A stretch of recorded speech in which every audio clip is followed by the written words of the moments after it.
Good morning mga ka-under, magandang araw, panibagong pag-asa. Gusto ko na ipaalam sa inyo mga ka-under na hindi po muna tayo makakapagdagat dahil po sa mga ilang kadahilanan, no? Babanggitin ko rin po sa inyo sa susunod na mga video natin. So ngayon mga ka-under, dahil hindi po tayo makakapagdagat, may bago ako i-share sa inyo tungkol naman ito sa backyard gardening ng durian. So, i-share ko sa inyo yung ating mga bagong tanim na durian. So, papakita ko sa inyo kung paano ang tamang pag-aalaga. So, sa mga gusto mag-alaga ng durian, ito po yung Tagalog tutorial. So, usually, napapanood kasi natin pagka sa mga durian, usually yung Bisaya, no? Napakadalang talaga nila mag-Tagalog, kaya hindi natin basta maintindihan. So mga ka-under, sa mga gustong mag-aral, sa mga gustong matuto ng tamang pag-aalaga ng durian, Tagalog tutorial po. Dito po tayo sa Zambales, ipapakita ko po sa inyo kung paano po yung tamang pag-aalaga o tamang pagsisimula ng mga durian. Okay, let's go mga ka-under. Puntahan natin yung ating mga bagong talim na mga durian. So ito mga ka-under. Ito yung mga alaga natin durian. Ano ba lang po ito, magti 3 months itong January 27 dito sa akin, no? Magti 3 months pa lang siya. So galing po ito ng Lord Cotabato. So sa mga gusto pong matuto sa tamang pag-aalaga ng durian, sa mga seedlings po, ayan po, galing po ng Mindanao ito. Okay. Dumating po ito rito talaga maliliit pa. So meron po tayo mga premium varieties. Ito mga ka-under. Papakita ko lang sa inyo muna yung mga tanim natin o kung ano mga varieties siya. So ito po yung blackthorn. Ayan po, blackthorn po ito. 3 months po yan. Kung mapansin nyo po, nilagay ko sila sa 120 liters po yan. 120 liters na woven bags. Na-order po yan sa Shopee o kaya Lazada. So, ayan po. Pakita ko lang po sa inyo yung mga varieties natin. So, ito po yung Blackthorn o yung tinatawag na D200. Ayan po. D200 po yan. Kaya po, mapansin nyo yung dahon niya. Iba-iba po kasi ang klase ng mga dahon ng mga durian. Ayan po yung blackthorn. Ito naman po yung golden puyat. Ito po, golden puyat po ito.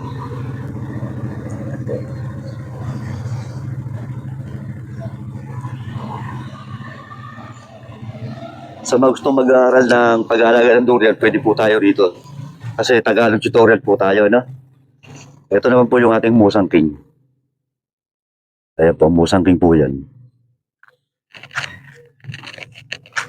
Nakita niyo po yung tag niyan. MK. Ibig sabihin po niyan, Musang King. Ayan po.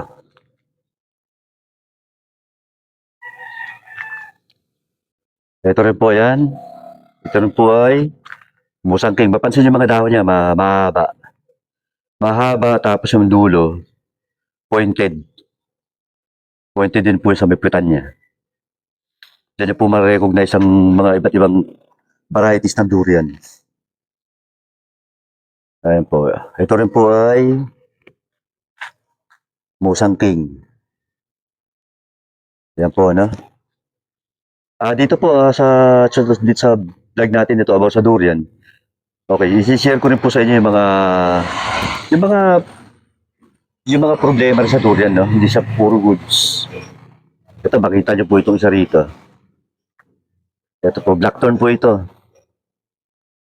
Blackthorn. Pero nakita niyo, natutuyo na siya. Ayan po, D200. Blackthorn po yan. Isa-isa po natin yan. I-explain ko sa inyo kung ano yung mga dapat iwasan para hindi umabot sa ganyan. Ayan po. Yung pa po mga nakalagay po sa basket na. Kasi ito naman po yan, oh. Ito naman po yung D101. D101 po yan.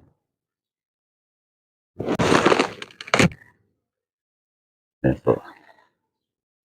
Ito, golden puyat. Ayan po. At syempre, D101. Ito po. Mas marami po sa atin dito, majority yung D101. Sa mga gusto po kasi mag-alaga ng durian, D101 po yung mas madaling alagaan. Ayan po. D101. D101.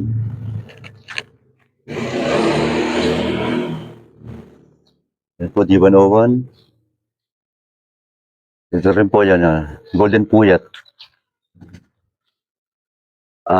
Tuturo ko rin po sa inyo yung tamang pag-aalaga, kagaya po nung sinabi ko, napapansin yung mga dahon, no?